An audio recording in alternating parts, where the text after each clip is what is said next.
The world was stunned by a headline that seemed impossible: a Russian warship intervening in the West Philippine Sea, a region fraught with tension and territorial disputes. On October 13, 2025, a Philippine resupply vessel found itself surrounded by a formidable blockade of Chinese, Coast Guard, and militia ships at a Yungan Shoal, a flashpoint in the South China Sea. Water cannons were poised to unleash, and threats echoed ominously over radios, a familiar David and Goliath standoff that had played out many times before in these contested waters. But this time, a new player entered the scene: the Russian frigate Admiral Gorshkov, proudly flying the unmistakable tricolor flag, signaling a shift in the dynamics of power. It didn't fire or threaten. Instead, it maneuvered with precision, positioning itself between the Chinese flotilla and the Philippine ship, altering the balance of power without a single shot. The world held its breath, as the Chinese, caught off guard by this unexpected move, paused their aggression, unsure of how to respond to this new development.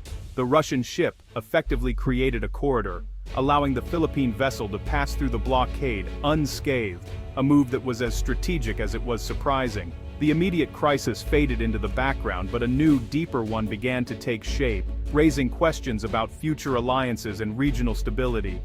This single move shattered decades of assumptions about alliances, challenging the status quo and leaving analysts scrambling to understand the implications. For years, Russia and China were seen as united against the West, while the Philippines carefully balanced its relationships between the US and China, navigating a complex geopolitical landscape. The Admiral Gorshkov's appearance introduced a wild card into the naval game, an unexpected presence that could alter the course of future engagements. Was this a rogue act, a misunderstanding, or a deliberate signal from Moscow? The world watched closely, trying to decipher the message behind this bold move. The event forced every capital, from Beijing to Washington, to reconsider its strategy, reevaluating alliances and preparing for a potentially new order in international relations. The world is not black and white. Every nation ultimately plays for itself, navigating a complex web of interests and alliances. In the high-stakes game of international relations, today's friend can be tomorrow's rival, and the landscape is ever shifting.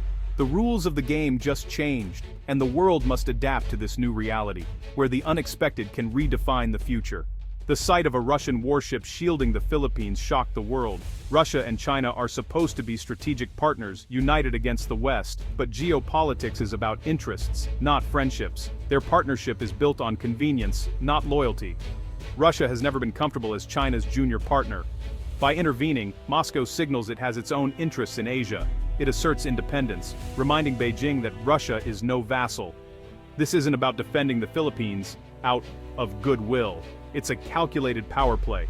Russia sees an opening to expand influence in Southeast Asia, offering itself as a third option. China's aggression has created anxiety among its neighbors, and Russia's stepping in to exploit that void. In the end, Russia's move is about power, leverage, and opportunity. To truly grasp the dynamics of international relations, one must abandon the simplistic notion of countries as mere friends or foes. Picture a vast global chessboard. Nations maneuver their pieces strategically to secure their interests, not to forge enduring friendships or alliances. Alliances are often temporary, shifting and evolving as strategic needs and global circumstances change. The West Philippine Sea standoff exemplifies a dramatic realignment on this intricate board of global politics. The Cold War was a simpler two-player game. Today the board is crowded, complex, and multifaceted. China challenges the US for dominance, Russia seeks to reclaim its influence, and regional powers like the Philippines refuse to be mere pawns in this grand game. In this multipolar world, relationships are fluid and dynamic. Nations may be partners on one issue, yet rivals on another. Russia and China often cooperate against Western influence, but simultaneously compete for greater influence in Asia. The Philippines is a steadfast US ally, yet it heavily relies on Chinese trade for economic growth. Every strategic move on this board has significant ripple effects, impacting global markets and alliances. Russia's interventions force all players to continuously rethink and adjust their strategies. Nations are frenemies, cooperating when it suits their interests, yet competing fiercely when it doesn't. Russia occasionally pushes back to avoid becoming China's junior partner, asserting its own strategic interests. Its actions in the West Philippine Sea are a masterclass in balancing complex interests and maintaining influence. The global game of politics is more unpredictable and volatile than ever before, with each move potentially reshaping the world order. Every nation in this drama has clear motives. For the Philippines, the West Philippine Sea is survival, food, resources, and sovereignty. China's motives are historical and strategic, reclaiming territory, securing resources, and dominating Asia. The US wants to uphold the rules-based order and prevent China from rewriting the rules. If China controls the sea, US credibility and alliances suffer. Russia, meanwhile, wants to weaken US dominance but fears a world ruled by China. Moscow's strategy is to promote a multipolar world where it acts as a balancer. By intervening, Russia challenges both US and Chinese dominance. It inserts itself into a critical region, raising its global profile. Each move is about maximizing leverage and prestige. The West Philippine Sea is now a stage for global ambitions.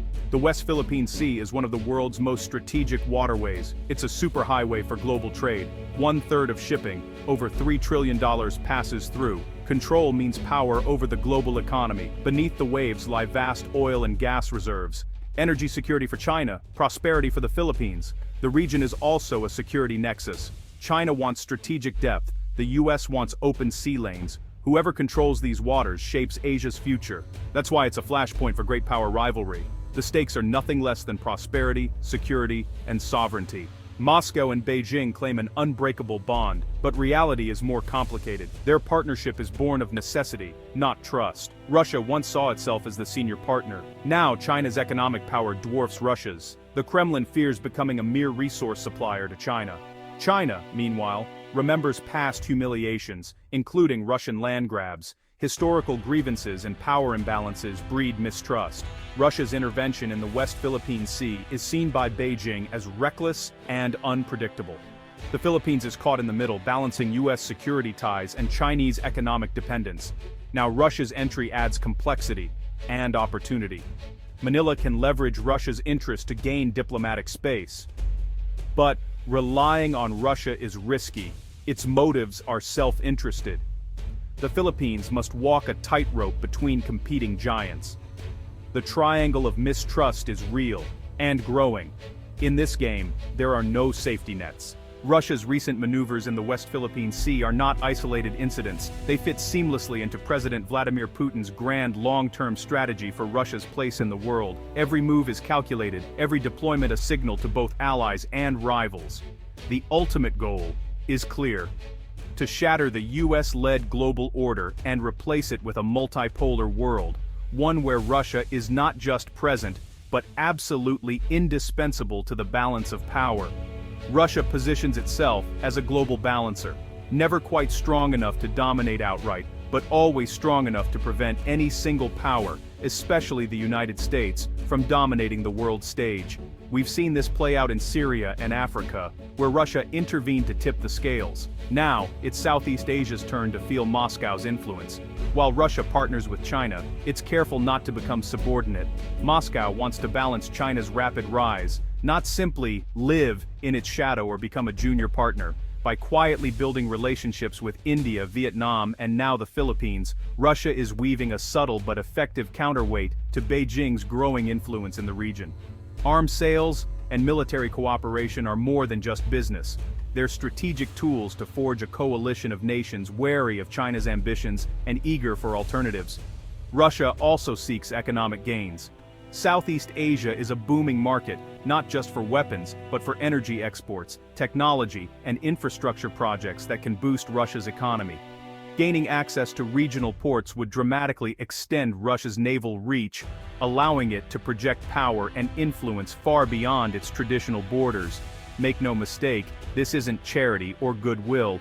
It's a display of cold, calculated strategic ambition, with every move carefully planned. Russia is playing for influence, profit, and power, seeking to secure its interests and expand its reach on every front: diplomatic, military, and economic. The stakes are higher than ever, and the game Russia is playing is nothing less than global, with consequences that will shape the future of international relations.